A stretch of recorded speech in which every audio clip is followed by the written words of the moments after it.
Good morning. Good morning. Just two of us today, which are my favorite episodes. We don't have to worry about Luke Yeah, the mouth breather. sucking up all the oxygen. It's good. I have not sat on this seat over on this side before. It feels good. Yeah. Let's begin with some training talk. So we had the opportunity to kick it on the bamboo bar Oh, yesterday. it's good. It's good. And this is, I feel, so my dad's a big golfer, and then golf is a big part of Huge business. ass. Huge ass. Big part of his business, at least as a lawyer, a tax lawyer, you get to know people on the golf course. And so you can figure out just the kind of person you will be dealing with on the golf course. How are they going to react? Is it going to be a temper? Is it going to be cheating on the scorecard? Right? If they're cheating on their game, you know they're cheating something. And so he's got to protect himself from these potential cheaters because you know they're shiesty on their tax game. So trying to protect himself, and he uses the golf game. I like to think that John uses the bamboo bar to identify who he's dealing with. So we got a lot of bamboo bar stories. We do. We do have a lot of bamboo bar stories. So you guys familiar with the bamboo bar? Louis Simmons came up with them.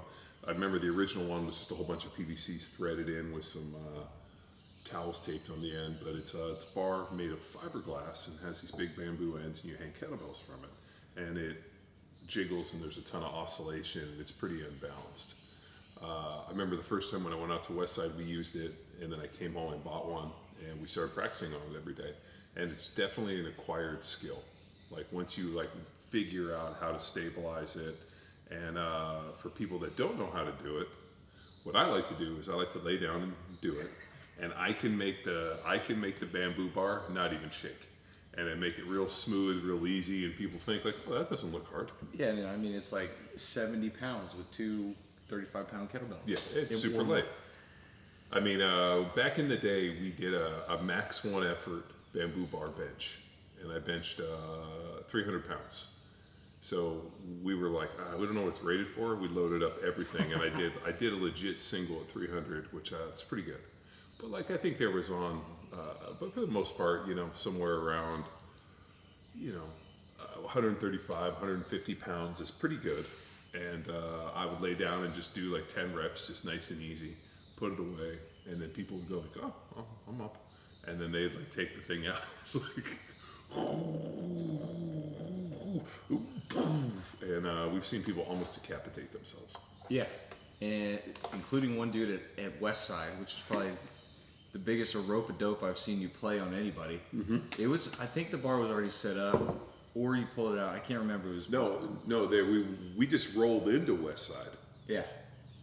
And they were like, oh, and it's a pretty common thing if you go to Westside. They're gonna have a bamboo bar set up, and they're gonna coax somebody to give it a try and almost watch them die. There for profiling? Yeah, it's totally there to fuck with people. And I remember we rolled in and they had it set up, and I laid down and totally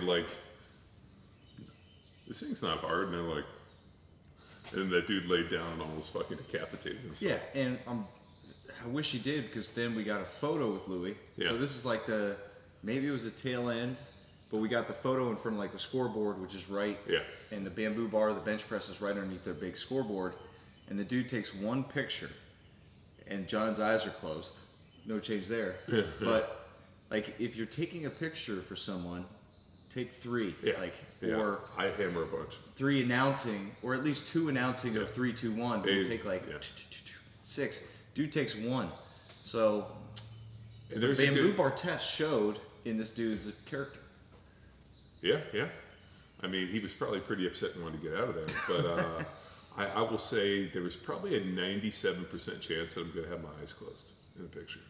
Yeah. And I think what it came from is years ago I got laser eye surgery. I got LASIK. So I remember, I think it was after my second year. Yeah, I think it was after my second year. We were playing the Giants late in the year, and I was fucking throttling Lawrence. No, who was it? it was Warren Sapp. I was fucking throttling that fat piece of shit. And he got fucking mad, grabbed me by my face mask and poked me in the eye and knocked out one of my contacts. And so I like, fucking contact was out, and like I was, I could see near, but I couldn't see far. So I guess, what's that, nearsighted? And I was so fucking mad that I had to walk off the field, and then they had to get me another contact to go back in the game, that I was like, I'm done with it. And as soon as the season was done, I found a doctor and I got laser eye surgery. And ever since then, my eyes have been like so dry. So like it's just like I constantly find myself blinking. So I think it just comes from just having dry eyes. So we got to time it. All right, everybody. 1, snap the photo. 2, 3. Well, if you see me, I'm like, I'll break a whole bunch and then try to go. Man, yeah. So now I got to do more bamboo bar. Yeah, you got to get more of that in your life.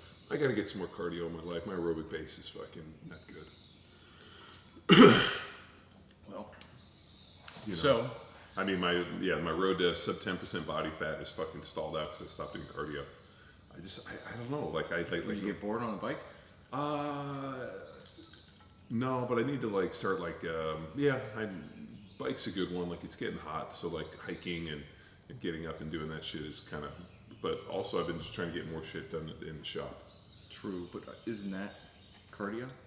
It's fucking hot. This week is good. I mean, we got the barn painted.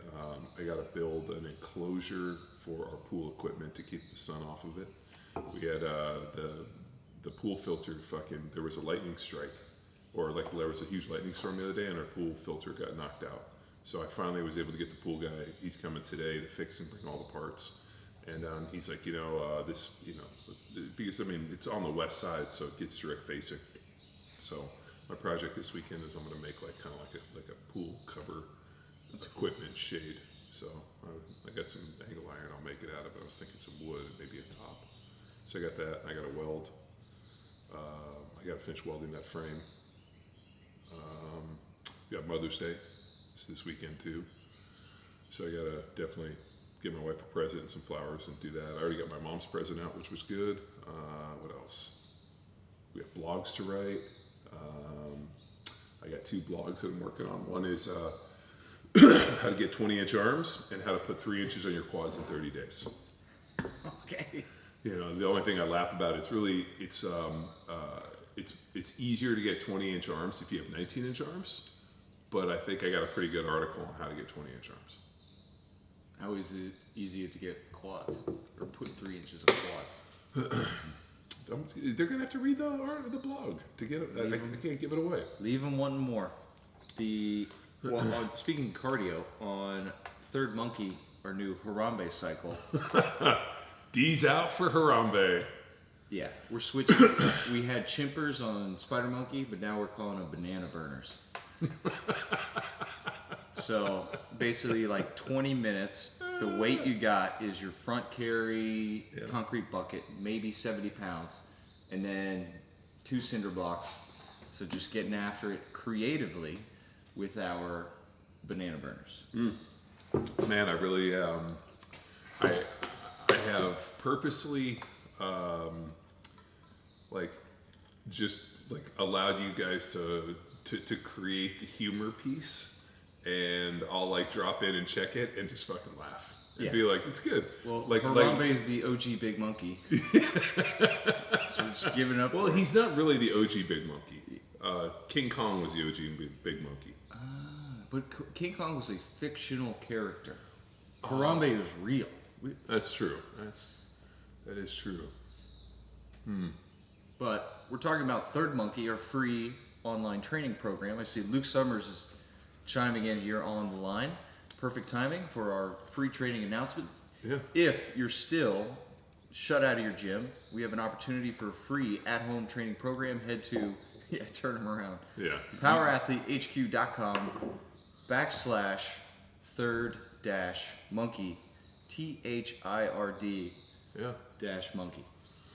Yeah, Luke needed a mental health day. I think he was just, he's probably just, needing a day to be away from us. heat probably got to him. You know, well, sitting there listening to us have amazing conversations with Dr. Kara Miller. Dr. Kara Miller, probably wore him out. He just can't keep up with this stuff. He's just a little guy. Sounds right. He's a little monkey. He's a little monkey. Yeah, he can't handle that much capacity.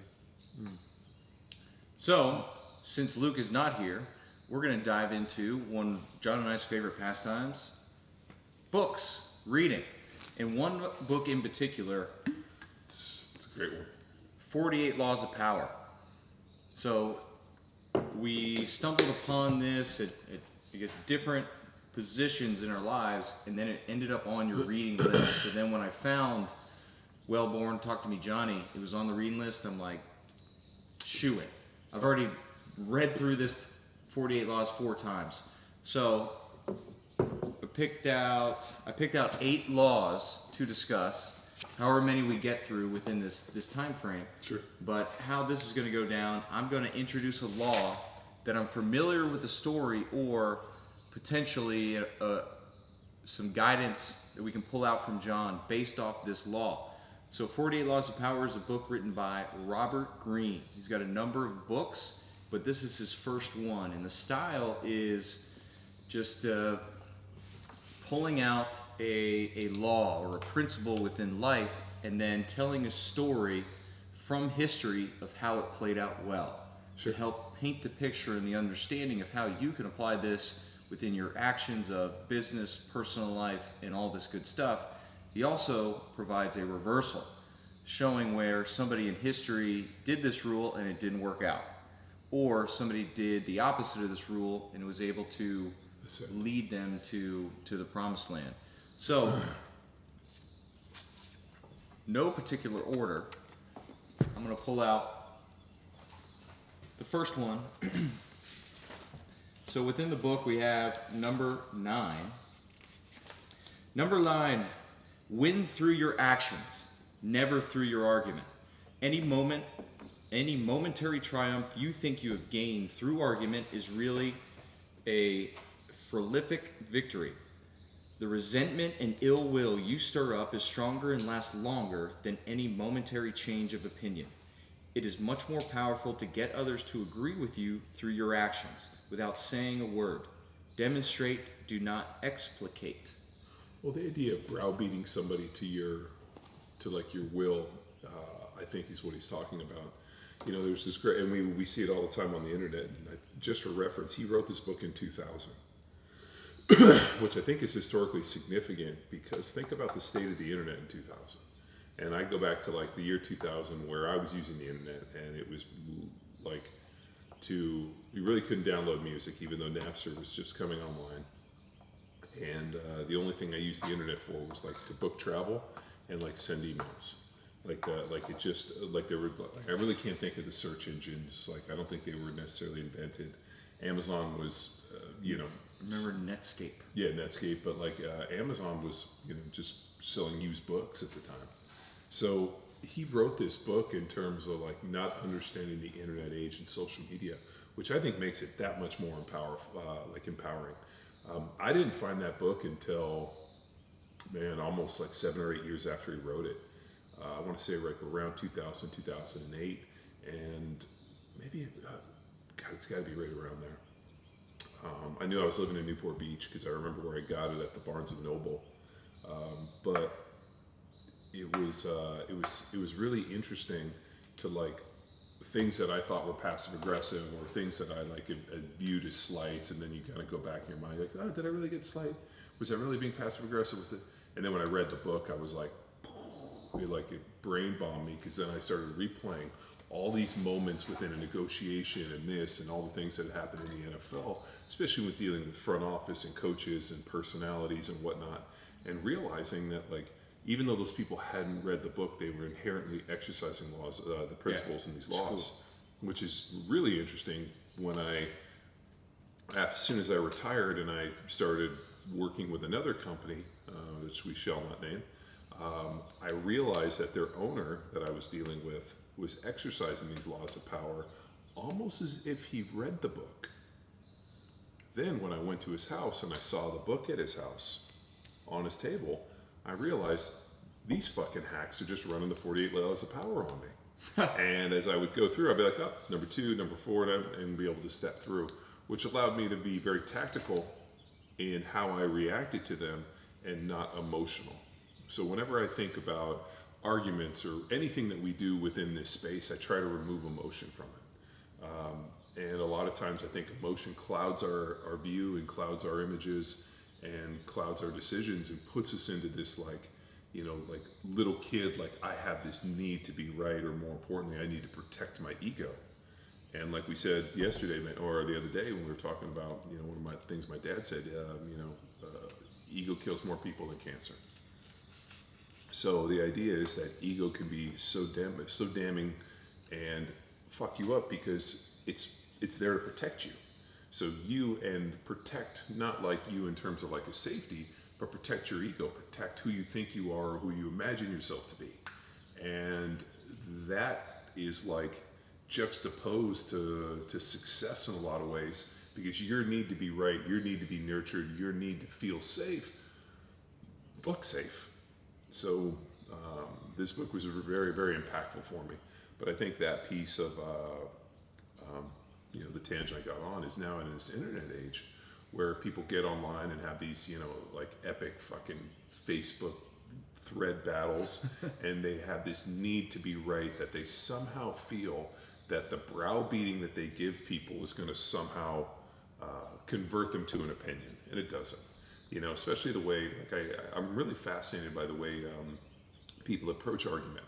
Almost that like I'm going to be extremely prickly and belittle you into my thinking, when I don't think it works like that.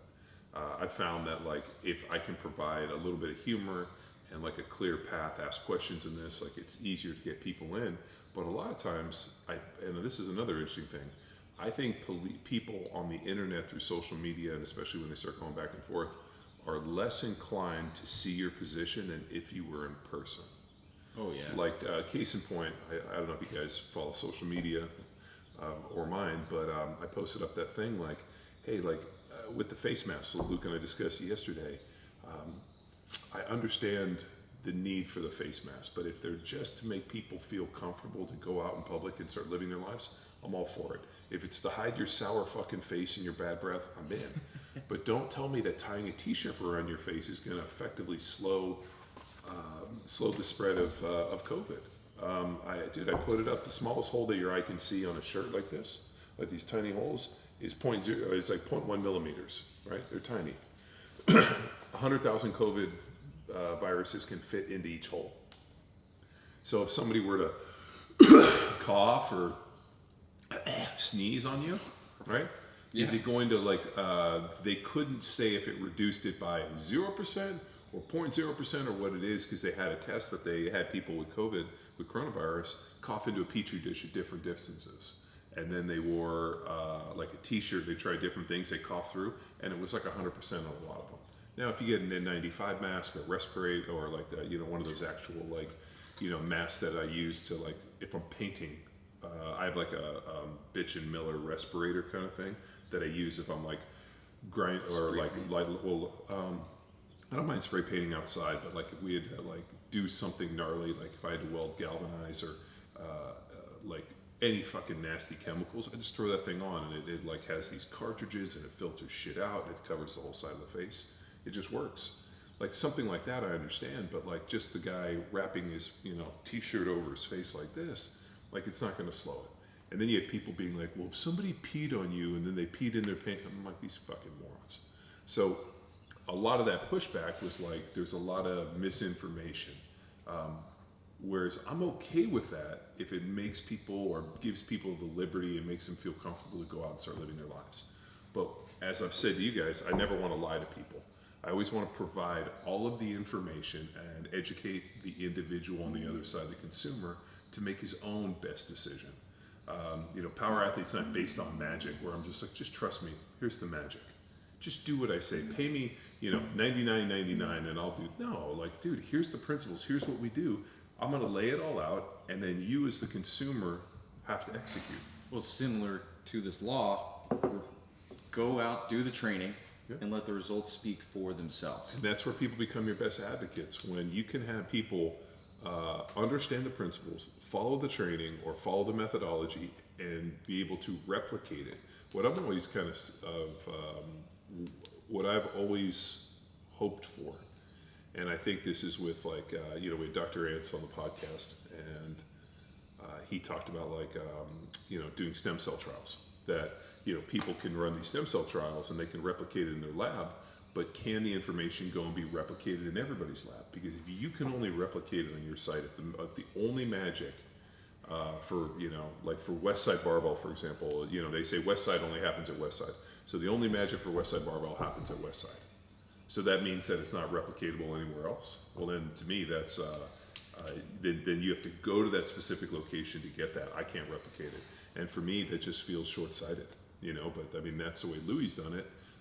But that's the way he wanted to do it. For me, I wanted to be able to provide a program that could be replicated from here to Bodo, Norway, and everybody have the same results. Doesn't matter if we go to Auckland or we go to Perth or the farthest reaches of South Africa. I mean, wherever it looks, South America, Brazil, Argentina. I mean, like all over the world. And we know this because we traveled to these seminars and trained these guys, worked with them, educated them, and they all had the same result that we had within our own, little gym within Newport Beach or DC or whatnot. It was cool because the training program was the action, and people did it. Said principle led into these, powerful athletes, forging powerful athletes, and then the seminar was almost a tool to arm them with the information to then present arguments to convince the unconvinced. Yeah, but like. Or the lost. Well, what's amazing, and I think so much has been lost in the internet. There's no common discourse. There's no really civil discourse. So I was trying to, I'll jump on Facebook fucking on a blue moon and post something or this, and like the way, like you'll post something that's well thought out, and people are so quick to be dismissive. Like for example, I posted, this lady was, the CDC finally rebalanced their numbers, and it's like 37,000 deaths attributed to COVID. Now there's like 61,000 deaths in that time frame, which kind of works because there's 7,500 people average die a year in this or a day in this country. But like of those 61 minus 37,000, those were people that died of other things that that tested positive for coronavirus. So like the numbers, they were like starting to, so now they're trying to like separate the numbers. And my thing is like, and this lady's like, this is so awful. I'm like, it's fucking terrible that anybody has to die. But in the end of the day, there's roughly 280,000 people from the CDC, 280,000 plus people die from obesity related diseases and problems. So like we haven't created a stimulus package for health and fitness and for gyms and for dietitians, and to encourage people to eat less and move more and avoid fast food and 47 different types of Doritos and all like there's all these other things that we just kind of like forget and like, oh, this is so terrible. And you're like, but we know that obesity is a killer. We also know that those 280,000 people that potentially are dying from something like obesity related, those people are at a greater risk for respiratory, for problems and dying from coronavirus. So like instead of like us coming out and being like, well, we have to do all these things, how about we need to get people in gyms, we need to get people doing fitness, we need to fall on third monkey, because your greatest ally in fighting off and surviving COVID and coronavirus, whatever, is your fitness and your strength and how healthy you are, how well you're eating, how well you're sleeping. Like what is your fitness and your strength? Like, do you have the strength and power to survive? And that's the narrative. And so I posted it, and this woman's like instantly being like, I don't know if that's accurate. I don't even know if those numbers are accurate, if they're accurate. Just like instantly dismissal. And my whole thing was like, you think I'm going to get up here and bullshit on numbers that can be commonly Googled and found at the CDC? I understand your argument tactic to be dismissive, but you know what? I know what you're doing and I don't like it, and this is a fucking straw man argument. Oh, and then she related that I was making a red herring argument, which is, is another one, because then I came out and I was like, they're both epidemics. Well, you can contract one. I'm like, technically they're both epidemics. One is more voluntary Now, whether or not you want to believe it is, oh, I can't lose weight because of hormone. The research doesn't show. Protecting her ego with her argument versus taking actions of 30-minute walks. Yeah. Listen to Power Athlete Radio. Yeah. Well, then you walk for 3 hours. Or that's what I'm trying to get them to do. Or we can sit here and say, man, I need to do more. I need to do more aerobic work. You know. So I was thinking what I might do is drag one of the assault bikes down and put it in my bedroom. So then I have to look at it, which makes me realize, like, because yesterday we trained super late. Like normally I'll go up at night, and I'll just like go and get 30 minutes. But we trained at like 5 o'clock last night, which is kind of outside the realm of what we normally do, because we stay in the outside of the barn. We had like a 2.5 hour conversation with Kara Miller, and then from there try to get up and work on some blog posts. Yeah, which I think this leads us to the next law.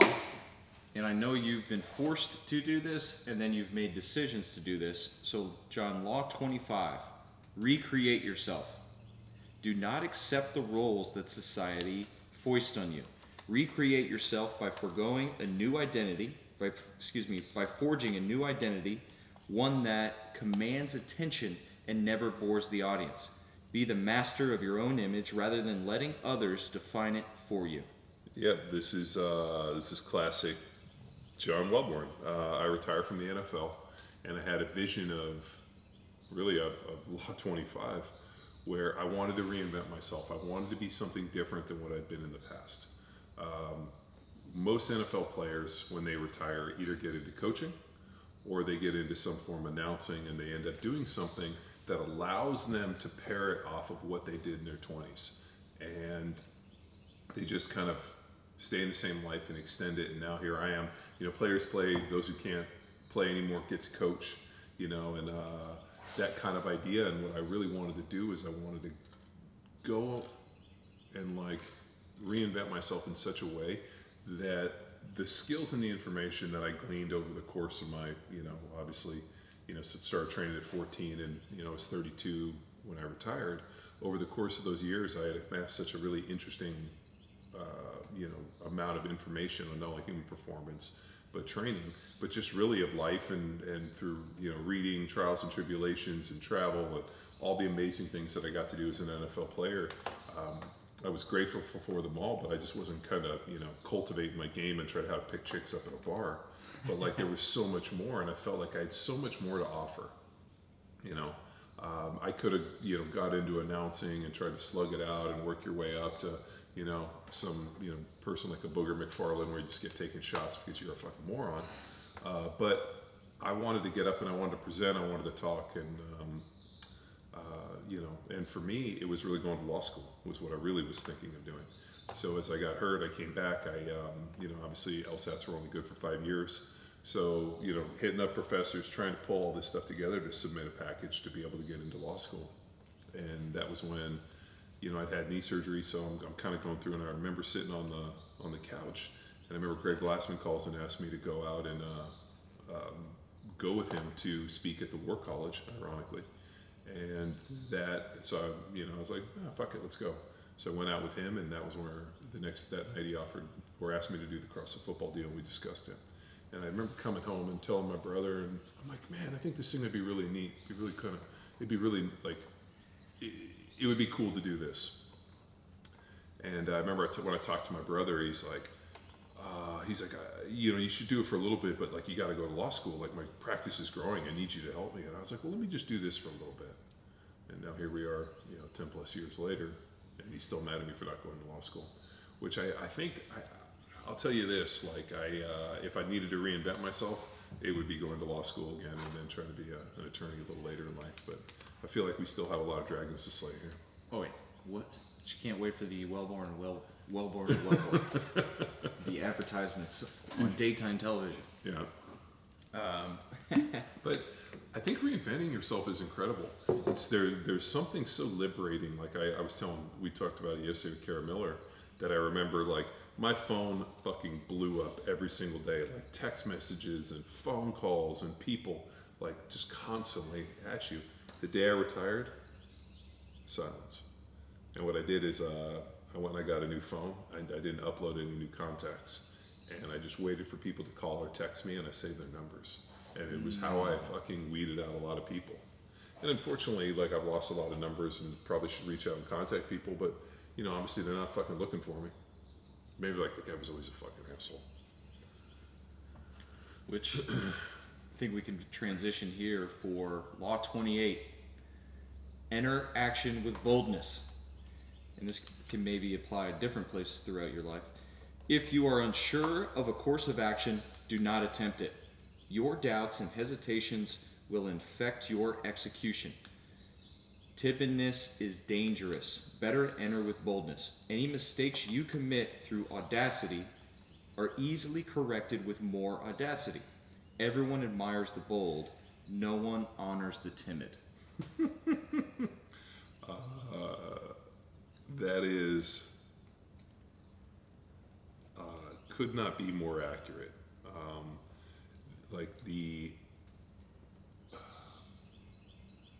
I'm just going to post this, or I'll read this. So there's one of my favorite poems from when I took Will West's poetry class is one by Dylan Thomas, which is, "Do not go gentle into that good night." We've used it on our branding. When my dad passed away, he had my dad was old school, so he typed everything like a typewriter. And I typed out that poem, and I have it in my bed. I ended up framing it. I typed it on his typewriter. But it says, for those of you guys that haven't read it, it's "Do not go gentle into that good night. Old age should burn and rave at a close of day. Rage, rage against the dying of light. Though wise men at their end know dark is right, because the words have forked no lightning they. Do not go gentle into that good night. Good men, the last wave by, crying by how bright their frail deeds might have danced in a green bay. Rage, rage against the dying light. Wild men who caught and sang the sun in flight, and learned too late they grieve on its way. Do not go gentle in that good night. Grave men near death who see with blinding light. Blinding eyes who could blaze like meteors and be gay. Rage, rage against the dying light.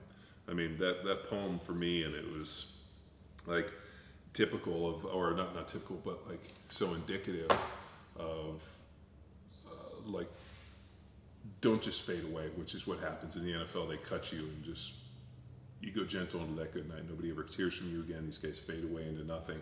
Who knows what the fuck they do? But I wanted to put myself, I wanted to rage against the dying light. Like, okay, I don't get to do this job anymore, not by, you know, by their choice or by my choice, just because I could not do the job anymore. But it doesn't mean that I just roll over and die and fucking crawl into a hole, which I think is what the NFL really wants. They don't want these ex-players coming back. They don't want you to claim your benefits.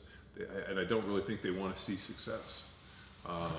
So for me to be able to reinvent myself and go in this completely different direction, but still something that I really love, which is, one is, you know, not only creating Power Athlete in the company, but like the relationships and the information, and then, you know, the podcast that we get to do where, you know, originally when the podcast started, to kind of take you on another tangent, I fucking hated the idea of it. I was totally fucking against it. And I remember Luke's like, we got to do a podcast. You know, everybody's doing a podcast and this. And I was like, So I kind of dragged my feet as this kind of like abrasive kind of slowing down. Because I was like, what the fuck are we going to talk about? Who's going to listen to this? And I remember when we did the podcast, when you guys started it, when Luke started it, I wasn't on it until like a few episodes later. And I was like one of the guests. And I kind of still didn't like it. And it wasn't until we started really churning the contact list of people that I knew that all of a sudden I got to go have these amazing conversations with people. But I also didn't understand like how to do a podcast. And it wasn't until I sat at that table with Derek Woodsky at the symposium that all of a sudden like it came fucking full circle. So we did a Talk to Me Johnny thing at the symposium. 2018, it's on YouTube. Yeah, and I'm sitting next to Derek Woodsky. And we've been doing the podcast for years.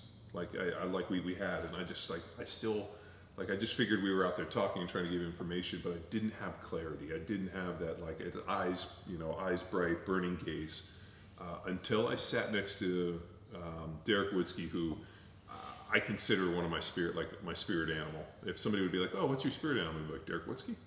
I love Woodsky, because he's such a like unique and intelligent soul, and like always a smile on his face, always something interesting to say that's thought provoking. Like I always tell him, man, I'm like you're like chicken soup for the soul, at least for me. And so we're sitting no, it wasn't at this table, it was at the podcast table. And we're having this conversation, and all of a sudden, like, I had this strange feeling of like competitiveness as he's telling stories and reliving this thing, and it has this like amazing kind of, almost Gulliver Travels journey of like catching a diamond thief in Dubai and here, and he's been like the strength coach for like the Saudi royal family, trained with Poliquin, traveled the world, like And the Browns. yeah, and then was a strength coach of the Browns, and then I mean just such a like and super reflective individual, somebody who like eyes shine bright, gaze, Rage Against the Dying Light, grew up in this little town in Western Canada, went here and has just kind of lived this really just like interesting life because he seized it. Nothing came to him. He was the one that went out and like lived this adventure. And I started having this like really like competitive feeling. And like it was fucking weird. Like I was like feeling competitive that somehow this guy was one-upping me. And Could it have been the fact that he's never in his life squatted less than 400 pounds? yeah, that was upsetting. 16 walks into like a sporting goods store. No, they had an event like it's some like his family went to some fair, like like local fair, and they had weights there, and they were like, "Oh, squat your max." And he went in. He was like 14 years old, never lifted weights, and squatted like 425. So he's never squatted less than 425. Maybe, but no, it's just like realizing that this guy, like, I think I've lived at this point an amazing life. Like I've traveled and met people, and like just the stories, like the stories I've forgotten, like I'll occasionally be like, oh yeah, and you'll be like, I told you that already. No, you didn't fucking didn't. tell us this. So like, I started having this weird feeling of competition. And all of a sudden, like in the back of my head, like this little voice was like, it's not about you, you fucking asshole. It's about you putting the person sitting across from you in the best light to present themselves to be the best version of themselves. It's not about you, you fucking asshole. And I remember like hearing it and just like sitting back and becoming like one of the people in the crowd and enjoying the story, and then giving him not my competition to do this, but giving him the distance and the breath and the space to like having a fucking amazing moment.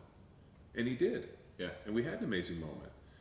And then, like, there was a long pause, and I just started clapping. The room fucking erupted. Now, if I hadn't heard that little voice, I would have fucking heard that moment, and I would have ruined it by trying to be competitive to like bring something else to the table. And like that moment, I realized, I was like, oh shit, this is what the podcast is about. It's not about you. And and whether or not, and so now, like, if I share a story or we go through things, it's because I'm trying to get something else out of the person. That I feel like a lot of times when you meet people, you have to share something to get something. Right? Three-pronged approach, right? Well, very, very true. You gotta teach people something. You have to share something. So it's kind of like all these movies, right? Like the fucking Gauntlet, right? So they go and they get the stone. You remember Infinity Stones. The Infinity Stones. He has to sacrifice that which he loves to get the stone, right? But like you have to give something to get something. Like in this world, like very few people give something without anything, like without thought. Like, oh, I just give free of myself, and those people are very unique, and you should protect those people because people fucking take advantage of them. But a lot of people, like, you have to, like, it's currency. Like, I'll give you something, I'll share something, and then you share something with me, and now we create a bond, which is one of the three-pronged approach. So, like, on the podcast, now I've realized, like, it just can't be questions, because the problem is if you just ask questions, then like the person feels like they're being interviewed, and then there's a kind of a different lens. But if they feel like they're just two old friends sharing stories and swapping stories and having coffee, I feel that's for like the more unique, like more rich experience. Like that's like, to me, like aged copper. Yeah. You know, like I love copper because it's so warm. When I look at it, it ages and patinas and turns different colors, and it's like, it's warm to me. It shows age, it shows depth, it shows the quality of it, and whether it's good or bad or expensive copper, you see all that come out. And that's what, sharing an experience with two people. And then that feeling of the podcast, like realizing that moment, every time we go into the podcast, I keep that moment fresh. Like that's like a constant rerun so that when we go in, I can remember that moment. And so I don't fuck up. So I think like some of the early podcasts, if you go back and listen to them, which I'm sorry, you'd be like, fuck, this fucking guy. Like he, you know, and we've had people be like, oh, he talks too fucking much. Sometimes in the beginning, but a lot of times I'm just trying to share stories because I'm trying to get the person to be more vulnerable. Like we had, you know, Stan Efferding on, that guy's like, oh, you guys didn't let him fucking talk enough. Well, he just wanted to talk about himself, which is fine. But like I wanted to share something and I wanted him to feel like I'm just not on some slapdick fucking podcast trying to sell my meals. Joke. Yeah, I'm on a podcast with people that are peers sharing information in a meaningful way. And the problem is most people don't have the emotional mental capacity to understand that. So they're just seeing that their heroes are not given the fucking time that they need to fucking spin their meals. It is interesting. Like I appreciate when we get authors on. So we get hit up by different authors to highlight books, and they are usually on a press tour, like a podcast tour. Nier, Eyal Teraswart was cool. So two people that you just can tell there's a switch within the podcast. So they're going through normal intro, 5-minute spiel about themselves, and then we start talking with them versus just pinpointing questions. So this long form has allowed us, and you just see this breakdown and change in demeanor of the authors that we have on that are like in typical interview mode, and then they just take a breath and just can be themselves. It's the same thing. Like, I mean, I hate to say this, it's probably going to be somewhat like a little vulgar and sexist, but like we're at a bar picking them up, trying to take them home and bang them. Like, I mean, that's really what it is. Like, I want to not only catch them off guard, because, you know, like, you know, if you go to, you know, you meet a girl at a bar, like natural defenses, what whole deal. How do you disarm them? How do you, you know, create a common barrier? How do you make it be like, this guy's all right, I want to give my number, maybe I'll see him again. Like that type of thing, where the same thing on the podcast, right? Are we at a bar, we're meeting, everybody's got their defenses up, then all of a sudden we hit them with humor, stories, this, like the whole deal, and all of a sudden they feel like they're just not on a podcast, they're on a live Zoom with their 3 friends talking about these amazing things. And I like, you know, nothing better, like not a better example that could be yesterday with Kara Miller. Mm-hmm. You know, she like, I don't know if you saw, she hit us on social media and like was, you know, super, you know, grateful, and which is ironic to me that I'm like, man, the fact that these really smart people are our friends blows my mind even more. But like, just because it's not like us just being like, oh, we gotta get a podcast, we gotta record it with somebody big so we can get, you know, more people to follow us so we can somehow, you know, hawk our, you know, supplements. But it's more about having rich conversations that like chicken soup for the soul, help cleanse us, almost like make us better people by allowing us to have, you know, hard conversations and continue to evaluate who we are, to, you know, sharpen the blade, you know, polish the metal, you know, clean it. I mean, whatever, all the analogies out there. But like, that's really what it is. It's like we're aging that copper. Yeah. And I know that's so weird because people are like, copper, what the fuck's this guy talking about? But for me, like, because I weld and I use metals, like, I love the look of copper. Like, it just fucking blows me away. I always wanted to have like a copper bar. I'd love to have a copper car. Copper car. Jesse James, fucking one of the bikes he built, man, was called the Penny Earned. And he actually built an entire tank, and the whole theme is the bike's out of copper. Unbelievable to me. Like when I saw it, like fucking my heart like fucking dropped. I was like, dude, I'm such a fan of copper. And like I love copper rivets. Like copper rivets tend to like get black in color, and they just discolor things. It looks so fucking cool. All right. Thinking to our next one. And I could think of some stories that you've displayed this. So law number 30, make your accomplishments seem effortless. Your actions must seem natural and executed with ease.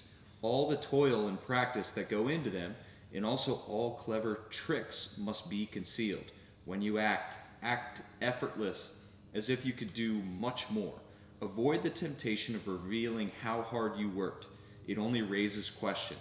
Teach no one your tricks, or they will be used against you. I think we've done the exact opposite of that one. You know, the definition of athleticism, the ability to seamlessly and effortlessly combine primal movement patterns through space to accomplish a known and novel task. Right? Like that fits into, like, you know, that's seamless and effortless. But what I've always talked about is, you know, the long road. The fact that, you know, nothing happens overnight. Nobody's an overnight success.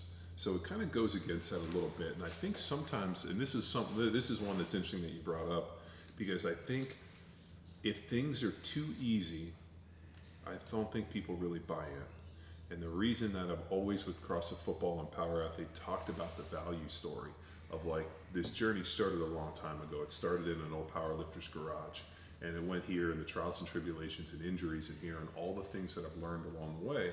I think what it does is it paints authenticity, and it actually separates you from people that are just standing up there and being like, well, this is what I'm doing.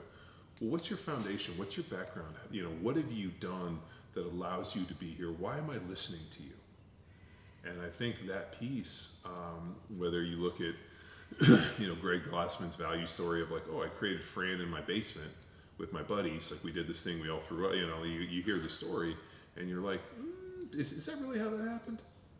You know, but like for, you know, the ACL course, for example, you know, a lot of that comes from this idea that, man, I had an ACL injury and I've, you know, and I don't want anybody to have to go through that.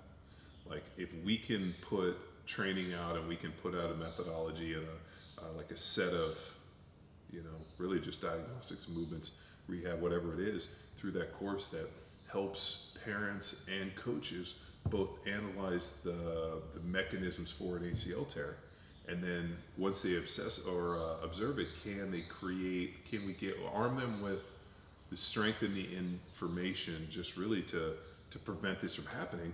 Because if like you can short circuit and like intervene and stop this potential ACL tear from happening, like you don't have to saddle that kid. Like I am, you know, just by the grace of God, I'm a coper. Like what if I wasn't a coper? What if like when I tore my ACL, that was it?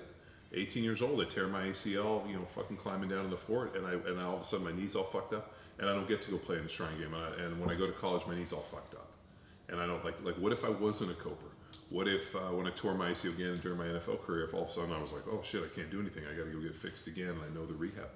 I mean, shit, like I think just the mere fact that I was a coper allowed me to just continue to fucking keep hammering.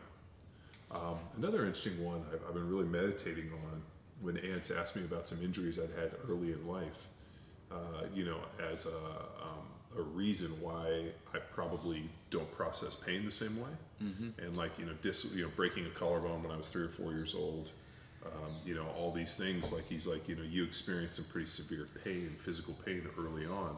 And we think that early pain, opposed from like seeing it at 18 or 20, is, you know, a prerequisite for dealing with it. So I thought that was a pretty interesting observation from him, just as a sidebar. Yeah, the quick note, and I don't know if you played with or experienced any European players or like island descent athletes, but the Michael Jordan doc, they have Tony Kukoc, I don't know if you remember him, but he's from Croatia, and at the time that he was drafted, his country was wartime, so they fought for independence, and then they were able to go to the Olympics, and so you had this kid that was drafted that says, I'm going to see the end of the war with my country, versus going into the NBA. So it was like 2 years after he was drafted, but within that was the 92 Olympics.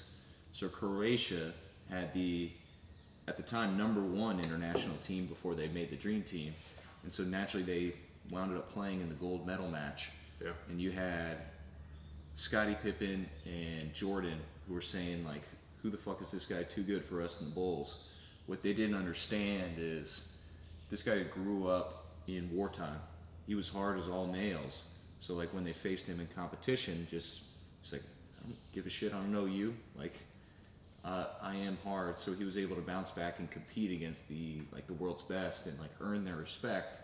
So when he was ready to go play, like, so it's almost like the long road as you describe, but the mental attitude is you're not going to let the stress or the magnitude of this challenge that you're facing, or the uphill or the long road, you're not going to say like, oh, that was so hard, I decided to not go, or live on that story of the effort or the uphill battle. It's still, I guess, with the long road analogy, I view it as you're still looking that way. Well, like yesterday, for example, I was working on a blog post, and I get a text from my wife. She got she rides at my neighbor's, and she got thrown off a horse. And when the horse, so she was going over, and the horse like should go this way and did this, jumped off at an angle, and when she did, she fell and her foot got caught. And she ended up tumbling and like spraining her ankle pretty bad, and she was like pretty upset and crying. And she was, and I remember thinking like, I took a helmet to the shin and broke my leg and fucking walked off the field. Like but for me, like I had all of the, I've had this whole sense of injuries, whereas like, I burned myself at the shop, and I'm like, oh shit, I burned myself. It just doesn't register. Like the injury doesn't slow me down. Whereas I realized she's probably, well, I mean, she went through childbirth, but had twins, but like I realized that like to her injuries are more insurmountable. Like, oh, this terrible injury, I'm not gonna be able to ride and do all this, and I'm not gonna be able to train, and I'm gonna have this. I'd be like, fucking sprain my ankle, I'll be all right. I've rolled my ankle so many times. I mean, I remember when we were playing in Seattle. I was playing left guard for the Eagles. Trey Thomas, I set John Randall short. Trey Thomas stepped down, and when he stepped, he did this huge step, and he actually stepped on my left ankle and blew my left ankle out. And so they took me out, like I hobbled off the field, they taped it up, and all of a sudden they like send me back in, and I'm looking at John Randall, and he's fucking laughing, and I'm like, oh fuck, I'm fucked. And dude, he threw this fucking spin move on me, and like I couldn't even fucking move. I just literally just was like, he sacked the quarterback, I walked off the field, and then when I saw him at the Pro Bowl, he's like, man, I remember playing the Eagles. I threw this spin move on this fucking guy who had his ankle all fucked up, and I was like, fuck you. Like, he knew it was me. And he's just like, I know, I'm gonna buy you a drink. Thanks for that, like, so he's a good player. He's a fucking great player. So, but like, I think people view injury as like something insurmountable, that like all of a sudden now there's gonna be this rehab process, where I think about it like, oh shit, I sprained my, like, it just never even was a speed bump. An injury was never even a speed bump. It was just a fucking misdirection, almost like a pool cue, right? Like it hits and it goes in a different direction and bounces here and here. It just alters trajectory. That's it. Like it's not like I fucking hit a brick wall and the ball doesn't move. It's just like a pool ball. I hit one ball and I get to go hit, like I just viewed it as like ricochets. The difference though is I view that, but most people don't view that. You have an 18-year-old kid who's never been hurt and goes in and tears an ACL, all of a sudden the end of the world happens. I don't get my scholarship, I don't get to do this. And I don't, and knowing that's most people's mindset, I don't want that. So we put the ACO course so that we can, cut that off at the pass. What time is it right now? 7:12. 7:12. Probably nearing the end, so I got a quick one. Let me pull this one. Okay, go. All right, last one. Law number 47. Do not go past the mark you aim for. In victory, learn when to stop. The moment of victory is often the moment of greatest peril. In the heat of victory, arrogance and overconfidence can push you past the goal you aim for. And by going too far, you make more enemies than you do in defeat. Do not allow success to go to your head. There is no substitute for strategy and careful planning. Set a goal, and when you reach it, stop. I think ego and like putting yourself like at the top, like I'm the best, puts a target on your back. And a guy like Michael Jordan, I mean, I haven't watched the Last Dance because I'm waiting for it to all come out. I want to watch it all at once. So, but what I always appreciated about that dude is not only did he know he was the best, he proved it day in and day out. And anybody that tried to take a shot at the throne, he just didn't fucking beat him. He eviscerated people. And there was a story that Jordan went, one of the nights, he I forgot where they were, but he went to Atlantic City and went and gambled till 2 o'clock in the morning, came back and, fucking won the next 2 games. Or Knicks playoff. Yeah, they used to gamble on the plane, whatever it was. He not only wanted to beat you, he wanted to take all your money and hurt you. it didn't matter if you were playing checkers. Like there was like a story of like some guy that worked at the facility that I guess they used to like throw quarters who could get it close to the wall, and this dude beat him like throwing quarters, and like Jordan was fucking like outraged. I mean, he didn't want to lose in anything, and I think like there's very rare individuals, but the problem is you never want, like, life's hard enough as it is. You don't need to do things that make other people start calculating for your ruin, like for like your ruination, right? Like if you all of a sudden fuck people over to the point where like for years they're looking for the dish best served cold, they're looking for their opportunity to fucking sink the fucking tip and end your life and destroy who you are. Like I can think of people where I'd be like, 20 years from now, if I get my chance, I'm gonna fucking take it because of the way people have treated or done things. Count of Monte Cristo. Yeah, but that's one of my favorite books is The Count of Monte Cristo. Revenge is a dish best served cold. If you have to wait a lifetime to get square, wait that lifetime. And the better part is they won't know why.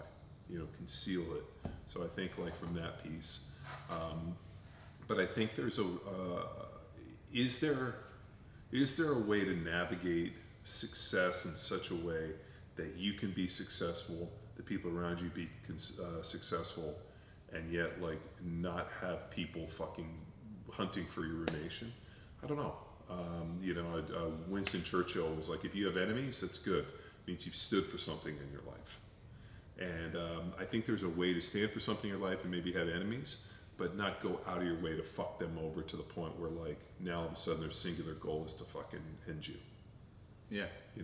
And that's really tiring. Like revenge is an extremely draining, tiring endeavor. And I think like what it does is it clouds people and fucking keeps them from being successful. That's why I think you almost have to be like water off his duck's back. Like something bad happens, I'll just keep moving. If I run into that person again or I run into another situation, I'm going to use this information to not make the same mistake twice. And you can apply that to a goal. So even if the goal is not a position that someone has or slight someone, and I hear this all the time, people, I reached that goal and then they felt dissatisfied. Well, because to quote Bundy, one of my buddies helped me build my bikes, and one of the best dudes I've known, Ted Ritchie, he always said the party's on the road, lad, right? Like remember that like everything's about the journey. The destination is just the ending. It's the period. It's the exclamation point. It could be a period. It could be whatever it is. But like the sentence is the value. The road is the value. The journey is the value. The destination is just the destination. It's the ending. It's the point. And that's what people hold on to. They reach that point and just try to keep going, prolonging the great feeling that they have from the process of the journey. What they should do, it's find a new journey. Exactly. Or a new skill or a new endeavor to play off that to then make themselves a more well-rounded person, human being. So not a goal that sets toil on someone else, or not a goal that you're just trying to hold on to that one time that you peaked in high school and won a state championship. No. Yeah. Find a new goal that allows you to... You mean like get like a new Avicii tattoo? Maybe, and just keep that tattoo train going from... Or maybe get it connected underneath the arm, or maybe go get a matching one. Instead of tribal armband, get a barbed wire. Oh, or connect your tribal with Avicii, or connect it with a tribal. Or just a penis. Like a small little like tattooed penis right there so that you know that you're a fucking dick for getting a tribal armband. Yeah, link and sync your tribals. Yeah, so like circumcised, uncircumcised, space dock. Yes. And on that note, burn bands off. If you enjoyed this banter and shtick, then we do it all the time, every week, every Friday on Power Athlete Radio. So tune in. We do deep dive into authors, probably one every less than 10 episodes. So it's just when Luke needs an emotional rest day. And then I'm also using the cup that one of my daughters, I think Jamie made me this for my birthday. She got peg pens and then got a shaker, and it says "Daddy, you love," or "Love you, Daddy." Sorry. And we're done. See ya. Here's to you. Here's to you.